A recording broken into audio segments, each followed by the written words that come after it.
Uma boa noite a todos. Sejam bem-vindos a esta casa maravilhosa que nos acolhe mais uma vez. Para fazermos uma pequena reflexão nesta noite, hoje, um pouquinho diferente de pegarmos um item do Evangelho, nós buscamos uma história do nosso irmão da Boa Nova, irmão X, e ele vai falar do discípulo iludido, não iluminado, mas iludido. Então, esse é a história do Judas, um irmão nosso, um dos discípulos de Jesus, para que a gente possa fazer assim essa análise, de alguma forma também, perceber o que a gente pode trazer para o nosso dia a dia, diante dessa história, diante daquilo que muitas vezes nós também acabamos cometendo em nossa caminhada, as ilusões do caminho, que muitas vezes nos envolvem, nós não percebemos, situações que vivemos, mesmo estando aqui dentro da nossa casa, dentro da doutrina, ou a doutrina estando dentro de nós. Porque o mais importante do que estarmos dentro de uma casa religiosa é que a doutrina ela esteja em nossos corações, que nós possamos vivenciá-la, realmente colocá-la na prática, porque saber, claro, não ocupa espaço, é muito bom, mas a parte intelectual, sem a parte moral aplicada, nós vamos perceber que vai nos dar dificuldades, porque lá no Evangelho a gente tem aí uma passagem onde fala, muito é pedido, né, a quem muito recebeu.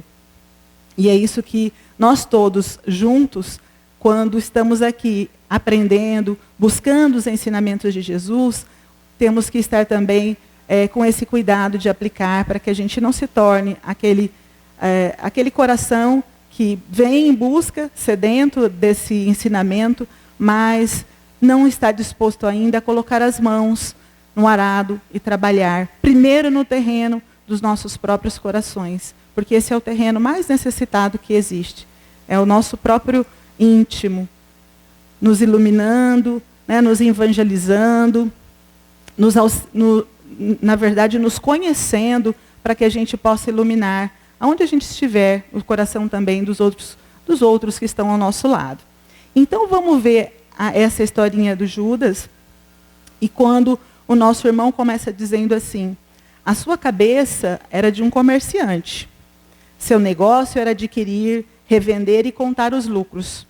Imediatista, considerava as pessoas e ocorrências através da ótica distorcida da realidade, pelo valor relativo, amoedado, social, transitório, não real. Foi exatamente sobre essa tônica que ele expôs o amigo celeste. Judas tinha ambição, fascinação pelas riquezas, preocupações com a vida material. Não conseguiu apreender o sentido da missão do grande amigo. Para ele, o carpinteiro de Nazaré era o Messias aguardado há séculos por Israel, sofrida, e à época, escrava da águia romana dominadora. O poder de Jesus, seus discursos, sua inteligência e seus milagres o fascinavam. No Evangelho de João, no capítulo 12, no versículo 6, encontramos uma referência à sua desonestidade, referindo o evangelista que, tendo a bolsa, roubava o que se lançava nela. Então, Judas, ele era conhecido por pequenos golpes, pelos roubos que ele praticava, devido à sua própria ambição. Segundo as lições espirituais, Jesus o teria advertido ao início do apostolado. Judas, a bolsa é pequenina, contudo, permita a Deus que nunca sucumbas ao seu peso. Então, Jesus, apesar de ser advertido também pelos próprios outros apóstolos, nesse sentido de que Judas poderia, no futuro, roubar, mesmo assim, ele deu a oportunidade para que Judas fizesse parte, desse círculo de apóstolos, que nós sabemos 12. E claro que ele já estava sendo, tinha sido escolhido muito antes, como nós sabemos que nada que aconteceu na vida de Jesus foi feito assim às pressas, de imediato, pelo contrário, tudo isso tinha sido programado. Então Judas era um discípulo querido que já estava, com certeza, lá nos planos divinos. Não foi justamente escolhido ao léu, pelo contrário. Então ele, acompanhando o Rabi dia após dia, registrando-lhe a grandeza, alimenta o filho de Simão a ideia de que dia chegará em que ele assumirá o poder, liderando uma grande revolução, esmagando Roma. Não conseguiria entender que a maior revolução que o doce Rabi propunha era contra o inimigo interior. Então, para Judas, a revolução que Jesus tinha que começar, e era para ontem, era uma revolução que mudaria todo o cenário político, o cenário religioso, o cenário econômico daquele país, daquele local. Então ele achava que Jesus era sim o Messias, ele acreditava exatamente nisso, mas ele achava que Jesus estava demorando muito. Então ele queria dar esse impulso logo, que essa revolução se estabelecesse o mais rápido possível, naquela pressa de realizar isso. Então ele mesmo começou a maquinar determinadas situações. E logo que Jesus, após a triunfal entrada dele em Jerusalém, Judas já imaginou que o melhor momento não haveria do que aquele para que ele inaugurasse o seu reino. Então era um momento propício. Jesus ovacionado pela multidão, cheio de pessoas ali aguardando Jesus, aplaudindo ele. Então, inclusive jogando-lhe as flores, ele imagina, sim, é o momento certo em que agora, é hoje ou nunca. E ele então começa. E quem ouvisse esses obrados de hosanas ao filho de Davi, no caso Jesus, acorria para ver quem seria o personagem que assim estaria sendo ovacionada. Quem seria alvo de tão deslumbrante manifestação? Os fariseus ficaram indignados. Então isso mexeu com a classe já farisaica naquele momento. E mais recrudesceu o ódio contra o Galileu. Os sacerdotes devem ter tremido, temendo mais que nunca perder o cargo e seus privilégios. Decretava-se ali a urgência da sentença da morte do filho de Nazaré. Contudo, enquanto Judas aguarda que ele tome uma atitude, o mestre se retira da cidade ao anoitecer e se dirige a Betânia, onde costumava passar a noite. O discípulo se inquieta. Sobre o seu ponto de vista, Jesus não sabe aproveitar as oportunidades e nem se preocupa em conquistar a atenção dos homens mais altamente colocados na vida. Naquele momento, Jesus estava preocupado com as coisas espirituais, com o grande momento que se avizinhava cada vez mais. Então ele estava introspectivo, ele estava ali ficando num clima íntimo. E ele nem sequer ficou assim contente ou feliz com aquela popularidade que ele alcançou naquele momento. Ele já se preparava para o momento maior que estava para acontecer. E no caso, Judas, que gozava da amizade de políticos influentes em Jerusalém, decide propor um acordo para apressar o triunfo do Messias. Ele arquiteta entregá-lo aos homens do poder temporal, em troca de sua nomeação oficial para dirigir a atividade dos companheiros. Teria autoridade e privilégios políticos. Satisfaria as suas ambições aparentemente justas, com o fim de organizar a vitória cristã no seio do seu povo. Depois de atingir o alto cargo com que contava, ele libertaria Jesus e lhe dirigiria os dons espirituais, de modo a utilizá-los para a conversão dos seus amigos e protetores prestigiosos. Quando a alvorada se fez, o discípulo imprevidente se dirigiu ao sinédrio. Aguardou horas, mas muitas promessas lhe foram feitas. Guardou as 30 moedas, nem mesmo sabia por quê. Então ele recebeu aquelas 30 moedas ali, que, o famoso saco de moedas que ele recebe por trair Jesus. Mas ele mesmo nem sabia, porque, na verdade, naquele momento, apesar da sua ambição, aquilo era uma bagatela. Afinal, logo mais ele teria as rédeas do movimento renovador. Era uma quantia pequena para o que idealizava. Nada além do preço de um escravo, 30 moedas de prata. Com um beijo, entrega o amigo a quem amava, sem compreendê-lo. Aterrorizado, viu seu mestre ser conduzido à cruz, sem nenhum lamento, sem nenhuma queixa. Então, em nenhum momento ele se preocupou com o que Jesus desejava, o que Jesus realmente queria. E muitas vezes somos assim também, em momentos em que nós dizemos amar as criaturas que estão à nossa volta, e muitas vezes não estamos preocupados com os sentimentos, com o que elas realmente pensam, com o que as fariam feliz de fato. Para ele, aquela atitude naquele momento iria fazer com que Jesus exultasse, porque ele estava cortando o caminho para chegar mais rápido à revolução, à renovação que o mestre tanto desejava, a implantação do reino divino na terra. Porque ele não entendia que esse reino divino, como Jesus em várias ocasiões havia dito, meu reino não é deste mundo. Jesus deixava claro, sempre que ele conversava com todos aqueles que o procuravam. Inclusive, no momento em que ele fala com a autoridade máxima de Roma, ele diz isso mesmo. Se meu reino fosse desse mundo, os meus soldados viriam me resgatar. Mas meu reino não é deste mundo. Então ele vai mostrando aí, nesse momento, que muito além daquilo que nós hoje, como espíritas, sabemos, que estamos aqui temporariamente para também fazer esse trabalho de evolução espiritual, Jesus já vinha para completar aquela mensagem e aquela missão que ele tinha para nos mostrar isto. Mas ele sabia também que os nossos corações eram semelhantes ao de Judas. A maioria dos apóstolos, apesar de serem o melhor contingente que ele podia contar ali, eram os mais preparados para essa grande missão, eles ainda também não haviam ainda compreendido o mestre. Eles não tinham essa compreensão. E se hoje nós compararmos também, nos compararmos com os discípulos, se a gente analisar realmente, será que a gente já compreendeu o mestre? Já compreendeu a mensagem dele? Será que a gente também não trocaria Jesus por algumas moedas, pensando exatamente nesse sentido? O que é realmente esse reino divino? O que é que Jesus realmente quer implantar? Será que ele conseguiu esse intento no coração dos homens? Implantar esse reino divino? Hoje, analisando a nossa realidade do momento. Então, tudo isso mostra que, em momentos como que a gente começa a refletir a partir desse ponto aí, a gente percebe que nós ainda temos um longo caminho a percorrer para esse despertar real espiritual.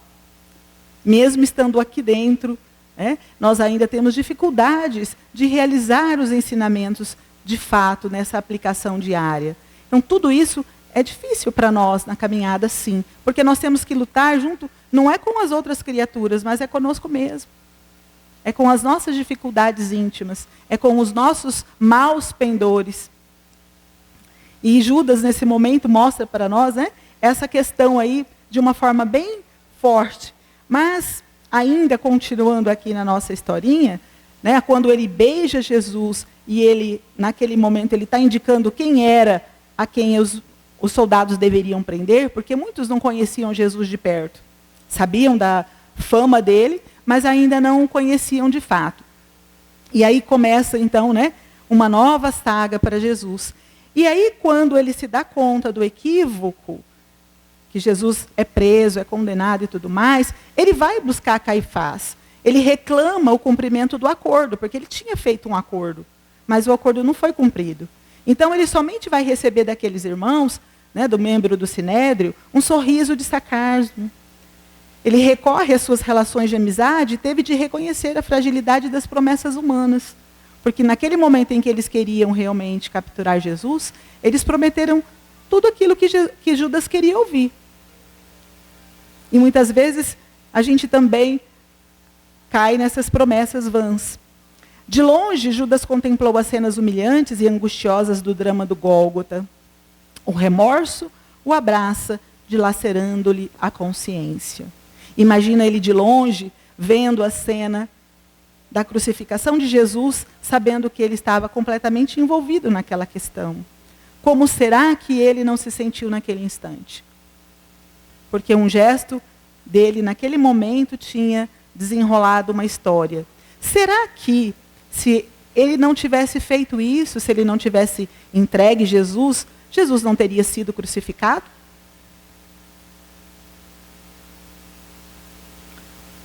Claro que seria. Está escrito, com certeza, a história de Jesus, como nós falamos no início, estava toda planejada. Só que Judas é um instrumento. É como nós falamos ali, quando pegamos o Evangelho e lemos lá. É necessário que haja o escândalo, mas ai daquele por quem o escândalo venha. Às vezes, nós não precisamos ser um instrumento direto da dor de alguém, mas quando nós o somos, nós nos responsabilizamos por aquela situação de alguma forma, porque nós nos comprometemos com a lei divina. E quando nós damos conta daquela situação, como foi o caso do Judas, caiu em si muito rápido e ele percebeu o que aconteceu, o que ele faz? Ele fica imensamente contrariado, chateado, e não tem mais o que fazer, não dá mais para voltar atrás. Aí um pensamento o toma, naquele instante. Sem amigos, como é que ele poderia reclamar para alguém agora, depois disso? Nem os próprios discípulos ou os apóstolos poderiam entendê-lo naquele momento. Imagine o que se passava na cabeça de cada um dos irmãos que ali estavam e que acompanhavam Jesus. Estavam todos atormentados igualmente. Ninguém esperava que fosse acontecer isso, apenas o próprio mestre já sabia a sua destinação. Mas os apóstolos temiam, tanto que no momento supremo o abandonam. O próprio Pedro, né, o nega 3 vezes. Então, uma sucessão de acontecimentos acontecem ali. E, no caso, ele, como traidor vil, que entrega o amigo querido de forma mais ignominiosa, ele somente pensa em desertar da vida. Naquele instante, é isso que lhe passa pela cabeça. Naquele momento, ele não se recordou das exortações acerca da prece, da comunhão com o Pai, lecionado tantas vezes pelo Nazareno. Porque ele estava próximo a Jesus o tempo todo, e Jesus, em todos os momentos, concitava os apóstolos ao poder da prece, né? Aquela questão de estarem em comunhão com o próprio Pai, mas naquele momento ele não se lembra de nada disso. E muitas vezes isso acontece conosco em determinadas situações. Olha como a gente vai comparando as situações e percebendo que no momento, às vezes, de crise suprema da nossa caminhada, nós também esquecemos dos recursos divinos que temos, dos recursos que existem ao nosso redor. Às vezes nós ficamos mais envolvidos nas energias negativas, muitas vezes presos até mesmo das energias dos irmãos que venham nos influenciar, do que exatamente ouvindo aqueles irmãos queridos que se aproximam de nós no momento de dor, no momento de sofrimento. E nos momentos mais difíceis da nossa caminhada, sempre os nossos amigos espirituais estão do nosso lado, porque sabem que nós precisamos deles. São os momentos mais, vamos dizer assim, importantes para o espírito que está aqui encarnado. Esses momentos decisivos na nossa caminhada, nós contamos com os queridos companheiros. Mas, infelizmente, quando isso acontece, devido às nossas vibrações infelizes e inferiores naquele momento, nós não conseguimos ouvir as vozes amorosas. Nós, muitas vezes, nos ligamos, nos sintonizamos com aqueles que querem nos destruir e nos derrubar. Que fizeram tudo para alinhavar a situação, de modo a sucumbirmos mais uma vez. Porque sabemos como que espíritos que estamos aqui encarnados diversas vezes, nós não é a nossa primeira, digamos assim, derrocada, não é o nosso primeiro erro cometido. Pelo contrário, quantas e quantas situações nós passamos em outras encarnações que também caímos, erramos, levantamos, tivemos mãos amigas que nos sustentaram, que nos buscaram em lugares muitas vezes horrorosos lá no mundo espiritual e nos trouxeram de volta a uma nova encarnação para que a gente desse um impulso novo aí na nossa caminhada. Porque a espiritualidade faz isso conosco, esses amigos queridos nos sustentam constantemente. E naquele momento, Judas, com toda certeza, também tinha mãos amigas que estavam ali com ele. Mas ele conseguiu perceber? Não. E quando ele se deixou envolver naquela energia negativa, do remorso, do arrependimento, da dor, da tristeza, de tudo aquilo que, com certeza, era como um vulcão dentro dele, ele sucumbiu. E se deixou levar. E acabou, pegando um caminho muito pior para a própria evolução desse espírito. Então, ele naquele momento, olha só, ele só escuta a voz tenebrosa do seu tremendo remorso e, dirigindo-se à rampa do vale de Hinnom, compõe o laço em torno do pescoço e se deixa pender, vencido pela dor, ingressando no mundo espiritual, atormentado e sofredor. Conta-se que, tendo devolvido aos sacerdotes o dinheiro vil, aquele mesmo dinheiro, as 30 moedas, ele vai lá e devolve. Entenderam eles, os sacerdotes, que aquele era o preço de sangue, que não seria lícito retorná-lo aos cofres do templo. Assim, adquiriram um campo para servir de cemitério a estrangeiros e peregrinos que morressem em Jerusalém. Então, eles usam aquele dinheiro para comprar esse campo, e conta-se que esse local ficou conhecido como Campo de Sangue. E segundo alguns, Judas teria sido o primeiro a ser ali enterrado.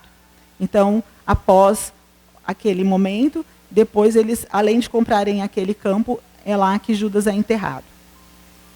Na sequência dos anos, ele espiaria sua tenebrosa falta.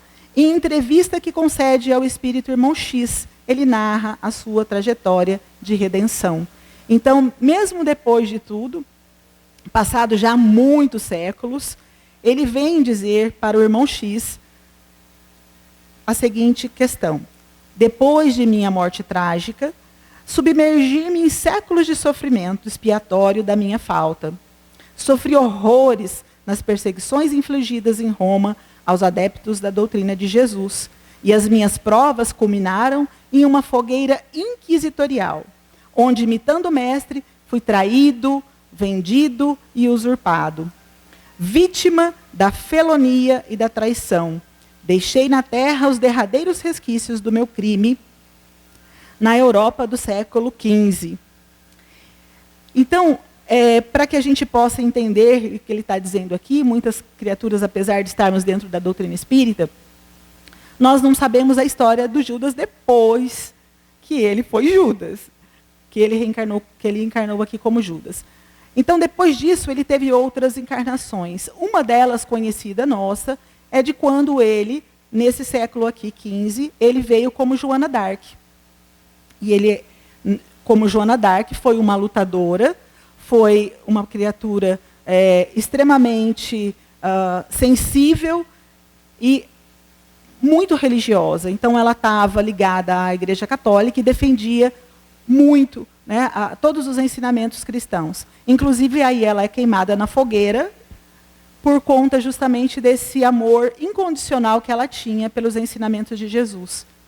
Então, naquele momento, ela resgata, como no caso Judas, né, resgata todo esse passado através de várias encarnações dedicadas exclusivamente ao cristianismo, ao Mestre Jesus. Então, veja só, para que a gente entenda a maravilha da doutrina espírita, quando nos fala da questão da reencarnação como oportunidade bendita para o espírito se redimir.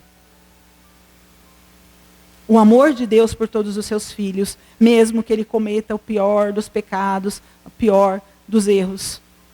Não importa qual seja, porque Judas, até hoje, ele é malhado nas praças públicas. Todos nós sabemos que, logo depois das festividades do carnaval, passado todo aquele processo, ele vem sendo malhado até hoje, sendo chamado de traidor. E traidor é sinônimo de Judas. E Judas, quando alguém chama a gente de Judas, a gente sabe que está chamando a gente de traidor.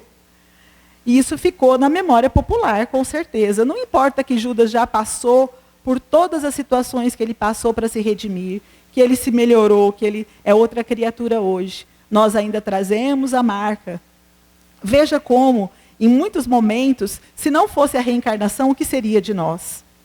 Se alguém visse também em nós, alguém lá do passado que tivesse sido um ofensor, um matador, e aí nós encarnamos lá na mesma casa, no mesmo lugarzinho, juntinhos ali, e ele pudesse saber ou lembrar que nós matamos o seu corpo físico em outra encarnação. Como seria essa convivência? Muito difícil, não é mesmo? Praticamente impossível. Então, a bênção da reencarnação, e não foi a doutrina espírita que criou a reencarnação, a gente tem que entender isso, ela só vem nos trazer esse conhecimento, esse entendimento. Então, é um consolador para nós, com certeza, a doutrina espírita, porque ela vem nos mostrar tudo aquilo que nós, como espíritos eternos que estamos aqui na Terra, podemos realizar através desse conhecimento, desse entendimento. Porque se eu não sei, significa que eu não estou sendo envolvida por Deus e não tenho oportunidades de reencarnação? De forma alguma. Todos nós, acreditando ou não em reencarnação, somos espíritos que reencarnamos. Queremos crer ou não queremos crer, não importa. A diferença é que quando nós sabemos disso, nós podemos aproveitar as oportunidades, podemos nos auxiliar, adiantando o nosso processo evolutivo, envidando esforços para a nossa melhoria, nos iluminando cada vez mais. Porque não importa se eu sei ou se eu não sei, se eu acredito ou não acredito. Deus não vai deixar de me dar as oportunidades que Ele dá a todos os seus filhos porque eu não creio. Ele não vai se preocupar com essas picuinhas, com essas coisas tão pequenas, até mesmo quando nós blasfemamos ou revoltamos contra Ele. Será que Ele, na sua grandeza imensa, Ele vai se ocupar disso? De maneira alguma. Ele vai entender cada filho seu, porque o amor dele é muito diferente desse amor que nós temos aqui na Terra ainda, por conta de estarmos num planeta de prova e expiação, onde nós nem sabemos o verdadeiro significado do amor. Nós temos muito ainda a aprender em relação a esse sentimento sublime e divino. Porque, por enquanto, o amor para nós, ele se resume mais em questões de posse, né, onde a gente, às vezes, deixa o ciúme tomar conta, onde quantas vezes, só pegando aqui mesmo a própria época de Jesus, na época dele, os próprios discípulos ali, os apóstolos em si, eles brigavam entre eles para ter ali a preferência de Jesus, como se Jesus preferisse um e não preferisse o outro. Conta-se que João, o evangelista mesmo, ele era um dos mais carinhosos, porque ele era um dos discípulos mais novos de Jesus, dos apóstolos mais novos.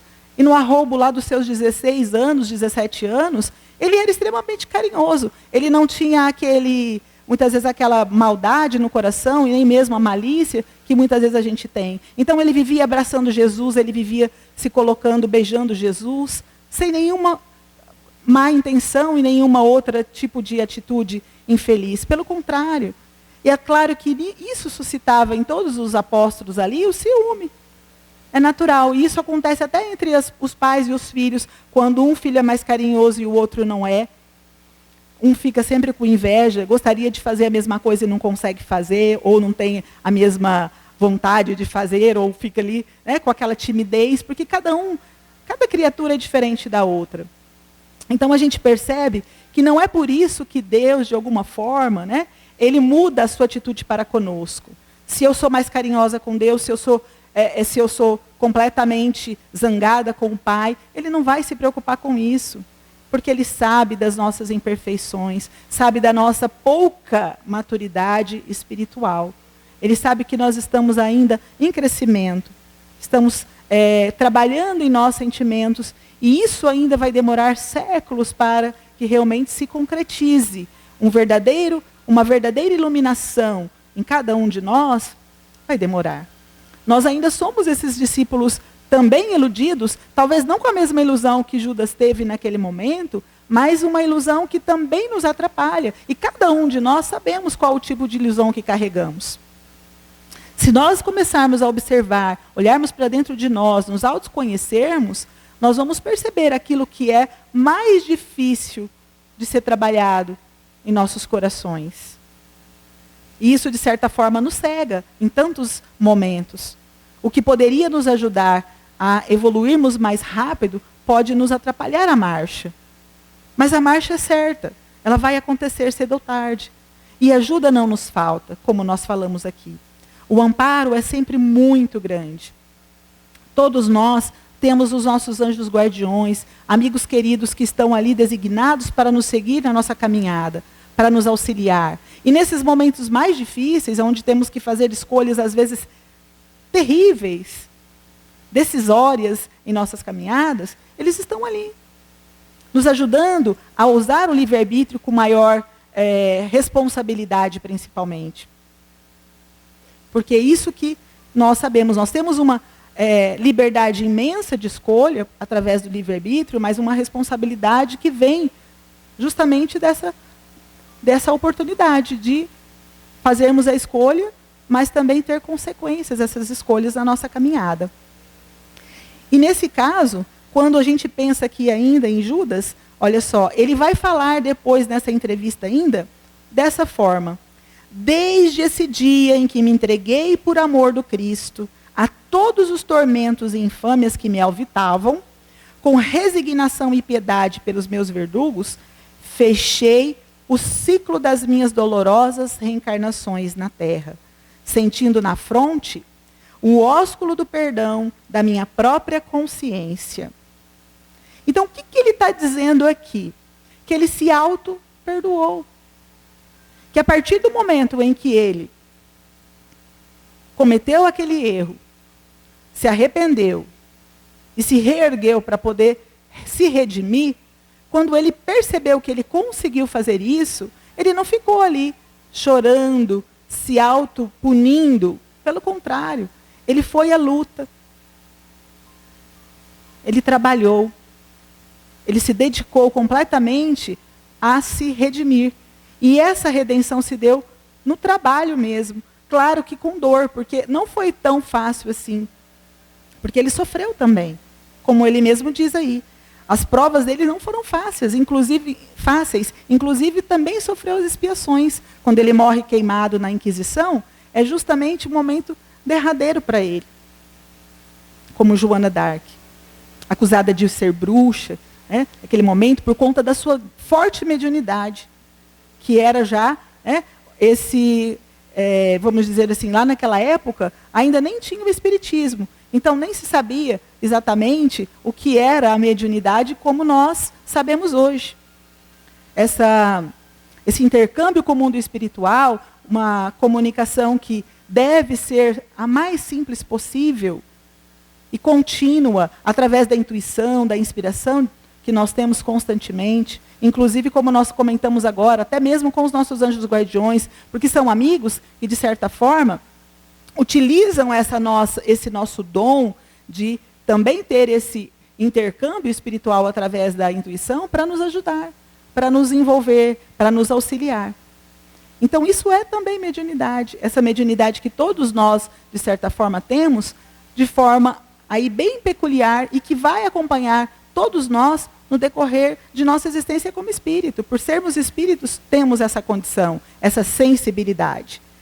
E aí esse diálogo que é estabelecido também entre ele e Madalena, neste acontecimento, porque Madalena depois tem um diálogo com ele, e está narrado na forma de um poema, no espírito Maria Dolores, através da psicografia do Francisco Cândido Xavier, sob o título Amor e Perdão, do livro Coração e Vida.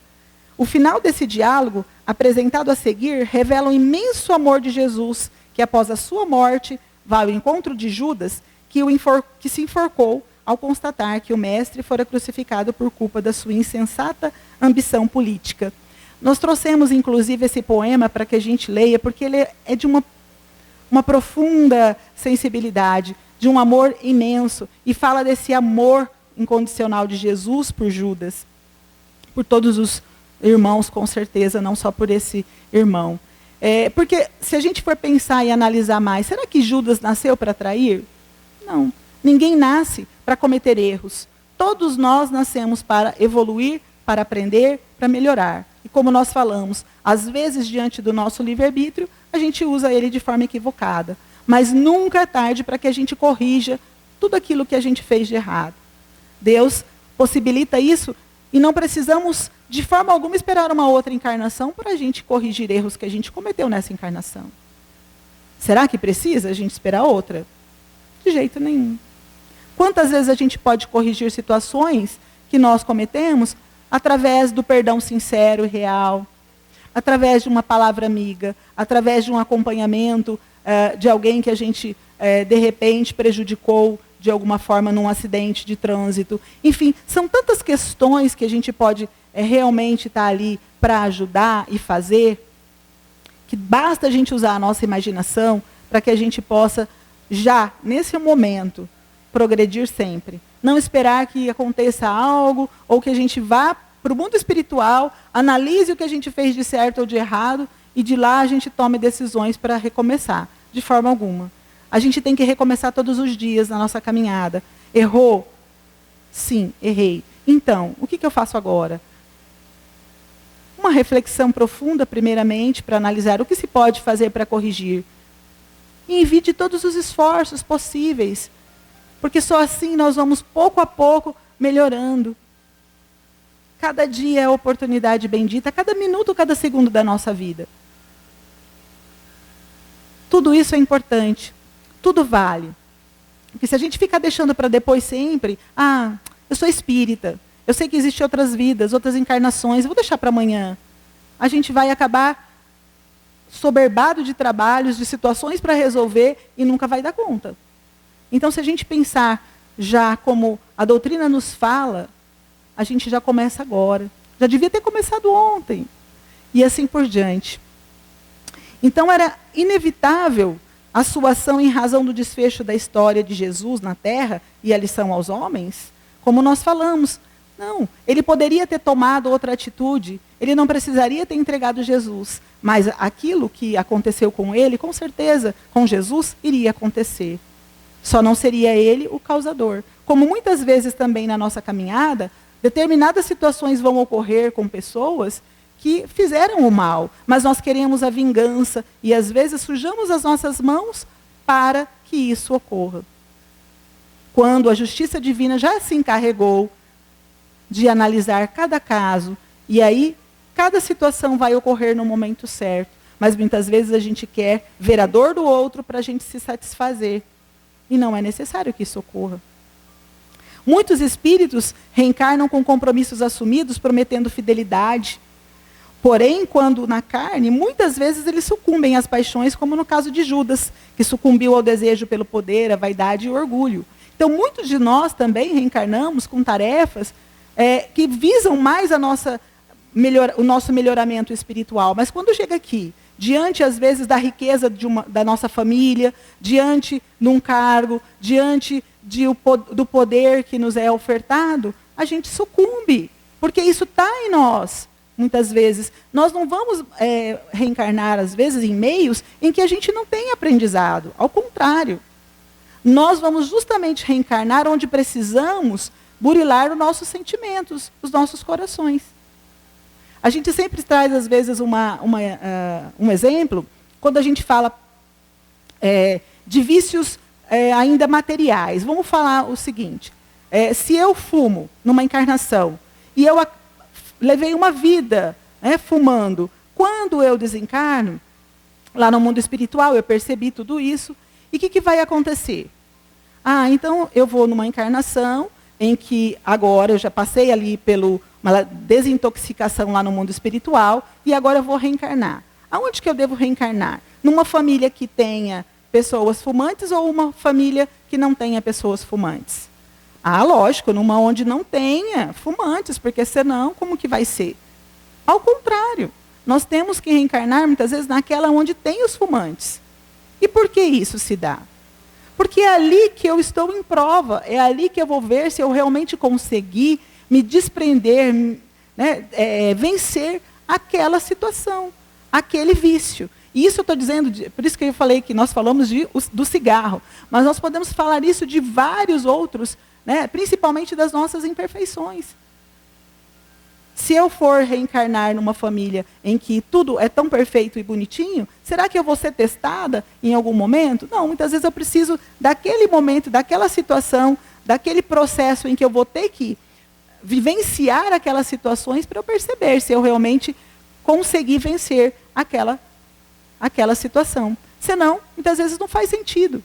Claro que existem situações, encarnações de trégua, de calmaria para o espírito. mas isso não seria nenhuma vantagem para nós.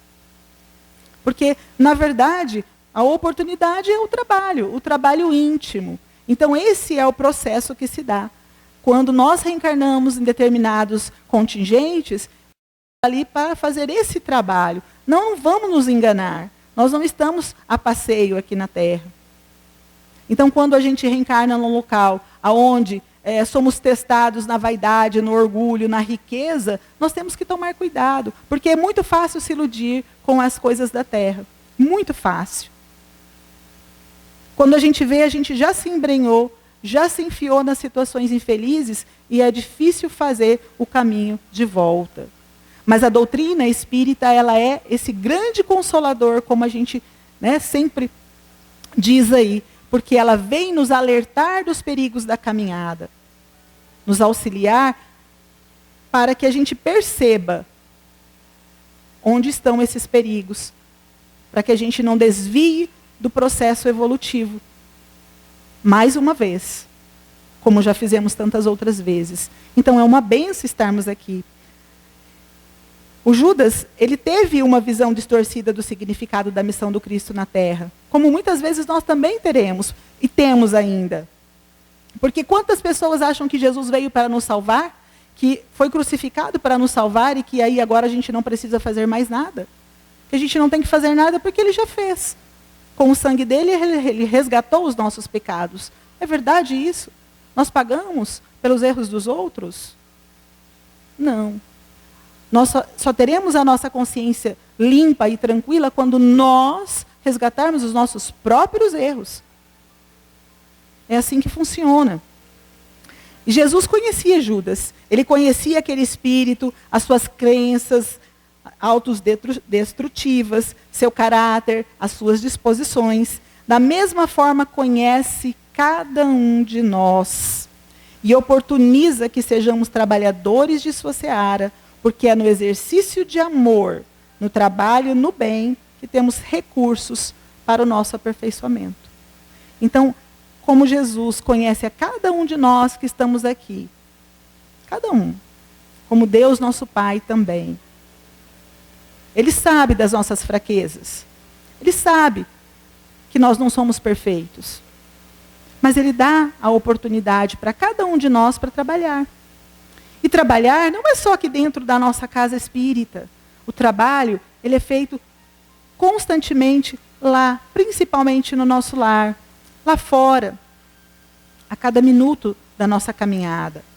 Às vezes a gente distorce essa palavrinha trabalho, porque a gente acha que trabalhar para Jesus é vir numa casa religiosa e prestar umas horas de voluntariado. Ledo engano. Mais uma vez nos iludimos, porque na realidade, trabalhar para Jesus é estar o tempo todo seguindo os seus ensinamentos, é fazer o possível para colocar em prática o seu evangelho, porque sem o evangelho nós não somos nada. Porque no evangelho consta todo o nosso roteiro de vida espiritual para esse verdadeiro crescimento do discípulo. É lá no evangelho que nós vamos encontrar o caminho se quisermos realmente seguir Jesus. E mesmo que a gente de alguma forma deslize, que a gente caia por conta dessas imperfeições, não vão faltar mãos amigas para nos sustentarem, e nem mesmo o abraço do próprio Mestre amado e querido para nos resgatar. Então vamos aqui ler esse poema da Maria Dolores, falando justamente desse processo de auxílio que foi feito por Jesus. Olha só, é muito lindo. Espero que vocês se emocionem como eu me emocionei quando li. E Madalena fora ao túmulo querido, entre pedras de extremo desconforto, levava flores para o mestre morto. Tinha o peito magoado e enternecido. O sol reaparecia resplandecente. A névoa da manhã fundia-se no ar. Na dourada invasão das flamas do nascente, Maria estava ali, unicamente. A fim de estar a sós, recolher-se e chorar, Ao desfazer-se em pranto, ela arguia: por quê? Por que, Senhor? Tanta saudade, tanta dor. Toda a felicidade que eu sentia jaz aqui sepultada. Transformou-se minha vida em sombra e nada, no ermo deste pouso derradeiro. Nisso, ela viu alguém. Seria um jardineiro? Um zelador daquele campo santo? Mas, tomada de espanto, viu-se à frente do mestre Nazareno, o excelso benfeitor ressuscitado, a envolver-lhe de paz o coração cansado. Ela gritou: Senhor! Ele disse: Maria! Ela era a expressão da perfeita alegria. Ele, o perfeito amor. Madalena ajoelhou-se e quis beijar-lhe os pés. Maria, por quem és? Explicou-se. Não me toques, porquanto não te esperava aqui neste recanto. E ainda não fui ao Pai revestir-me de luz. Maria, surpreendida, indagou em seguida: Senhor, onde estivestes? Em que jardim celeste encontraste o descanso necessário, que vem de Deus nos dons da paz completa? Perdoa-me, Senhor, a pergunta indiscreta. Dói-me, porém, pensar na angústia do Calvário. Revolto-me, padeço, mas não venço. A mágoa de lembrar-te o sacrifício imenso. Mas Jesus respondeu: Não, Maria, não fui ao alto, nem me elevei sequer um palmo à luz do firmamento. Quem ama não consegue achar o céu de um salto. Ao invés de subir aos altos resplendores, desci. Mas desci muito aos reinos inferiores. Despertando no túmulo, escutei os gritos da aflição de alguém que muito amei, e em que muito amo ainda. Embora visse além, a luz sempre mais linda, sentia nesse alguém um amado companheiro. Em crises de tristeza e de loucura, fui à sombra abismal para a grande procura, e ao reencontrá-lo amargurado e louco, a ponto de não mais me conhecer, demorei-me a afagá-lo, e pouco a pouco consegui que ele, enfim, pudesse adormecer. Senhor, interrogou Madalena, quem é o amigo que te fez descer? Antes de procurar a luz do Pai? Mas Jesus replicou em voz clara e serena: Maria, um amigo não esquece a dor de outro amigo que cai. Antes de me altear a celeste alegria, ao sol do mesmo amor, a Deus em que te elevas, vali-me após a cruz das grandes horas mudas e desci para as trevas a fim de aliviar a imensa dor de Judas. Então este é esse poema maravilhoso que mostra Jesus amparando esse discípulo iludido, mas da mesma maneira que ele faz isso com esse irmão querido, já redimido, ele faz com cada um de nós. Nos ama incondicionalmente e nesse momento vamos sentir o abraço de Jesus nos envolvendo tal qual ele faria a Judas ou fez a Judas nas nossas ilusões, nessas que trazemos ainda, mas que com certeza, a partir de agora, cada vez mais, com os ensinamentos maravilhosos, nos traz também esse despertar para realizar em nós essa mudança que se faz tão necessária. Que Deus nos ampare, nos ilumine. Muito obrigada a todos, meus irmãos.